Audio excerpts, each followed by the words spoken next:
Guys, সূর্যের তাপ তো দিন দিন বেড়েই চলেছে, আর আমাদের বর্তমান সরকার আমাদের বলছে দুধের দই খেতে, দুধের লস্যি খেতে, আরো দুধের কত কিছু খেতে। কিন্তু এদিকে আমাদের বৌদিরা দুধে জল মেশাচ্ছে। তাই দুধে যদি জল মেশায় তাহলে ভালো জিনিস আমরা দুধ থেকে পাবো কি করে? তাই বলছি বৌদিরা, দুধে অত জল মিশো না, পাবলিকের সেবা করো। আর পাবলিকের সেবা করতে গেলে খাঁটি দুধ খাওয়াতে হবে, বুঝতে পেরেছো তো? আজকের ভিডিওটা থেকে ছোট ছোট ভাই বোন ও গুরুজনরা দূরে থাকো, আর যাদের এই ধরনের ভিডিও থেকে আপত্তি আছে তারা একদম দূরে থাকো। আর তোমরা শেয়ার করে ভিডিওটা মজা নাও, যারা মজা পাচ্ছ, আর আমাকে মজা দাও ভিডিওটা দেখে, চ্যানেলটা সাবস্ক্রাইব করে, কেমন? তো কি বন্ধুগণ, ভুলে টুলে গেছো নাকি রেখেছো মনে? চলে এসেছে তোমাদের সেই স্টার। তাহলে চলো বেশি দেরি কিসে, শুরু করা যাক। স্টার্ট। अभी मजा आएगा ना भिड़ो।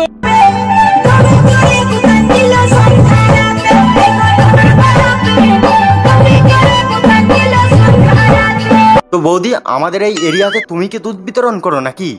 সেদিন দুধ খেতে গিয়ে দেখলাম দুধটা প্যাংসা, একদম মিষ্টি না। এই তুমি যদি এরকম ভাবে জল মেশাও তাহলে তো প্যাংসা হবেই। তাই বলি বৌদি, দুধে জল মেশানোটা একটু কম করো, কেমন? তাহলে পাবলিকরা খুব ভালোবাসবে তোমাকে। समझ रहे हो? समझ रहे हो না?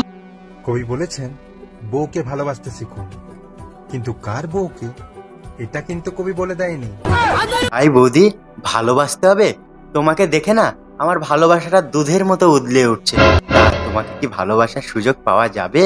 যদি পাওয়া যায় তাহলে ওই যে কমেন্ট বক্সটা আছে না, লম্বা করে একটা কমেন্ট করে জানাও, কেমন বৌদি? যে চকলেট চিবিয়ে খাই সে কি করে বুঝবে চুষে খাওয়ার মজাটা কি? কেন গো ছাপড়ি, তুমি কি এক্ষুনি চুষে আসলে নাকি?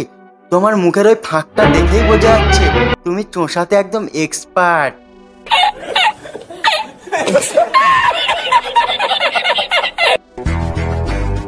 আরে ভাই, তুই হাজার এসে আমার কাছ থেকে লয়ালিটি পেতে চাস? তোমরা হাজার জায়গায় মারিয়ে এসে ইনস্টাগ্রামে এখানে লয়ালিটি মারাচ্ছ। আর তুমি যদি লয়াল ভাবে আমাকে দিতে চাও তাহলে মানা কি করে করি বলো? তাহলে ডেটটা ফিক্সড করো, আমার সাথে আমার বন্ধুদেরকেও নিয়ে যাব, কারণ আমি তো একা পারবো না তোমাকে সামলাতে, তাই না? ওদের হাতে তুলে দেবো, ওরা সামলিয়ে নেবে। স্মার্ট ওয়াচ পরলে যেমন গেও থেকে স্মার্ট হওয়া যায় না, তেমন পিন আপ করে শাড়ি পরলে খানকি থেকে সত্যি হওয়া যায় না। অমনি, তুমি ঠিকই বলছো, স্মার্ট ওয়াচ পরলে কখনোই স্মার্ট হওয়া যায় না। আর তুমি যে লোকের গুণগান গাইছো, নিজের দিকে একবার তাকিয়ে দেখেছো? তোমার মুখটা তো কুত্তার পিছনের দিকটার মতো। তাই বলছি মামুনি, বিনা ফিল্টারে যেন আর বিনা মেকআপে যেন কোনো ছেলের সামনে এসো না, তাহলে তার সারা জীবনের মতো দাঁড়ানো বন্ধ হয়ে যাবে, আর কখনো তারটা দাঁড়াবে না। তাই কারো জীবন নিয়ে খেলা করো না, সবসময় আটা ময়দা আর ফিল্টার সাথে করে নিয়ে চলো, ঠিক আছে? ভিডিওটা দেখে মজা পেয়েছো? যদি মজা পেয়ে থাকো তাহলে এই যে সাবস্ক্রাইব বাটনটা দেখতে পাচ্ছ, ওটা জোরে করে টিপে দাও, দেখো টিপলে মজা পাবে। আর কোন পার্টটা ভিডিও সব থেকে ভালো লেগেছে সেটা কমেন্ট করে একদম জানাতে ভুলবে না। আর যদি ভিডিওটা খুবই ভালো লেগে থাকে তাহলে কাছের বন্ধুর কাছে শেয়ার করতে একদম ভুলবে না। তাহলে চলো বন্ধুগণ, চ্যানেলটা সাবস্ক্রাইব করো, কমেন্ট করো, আর চলো দেখা হচ্ছে নেক্সট কোনো ভিডিওতে। আজকে এই পর্যন্তই।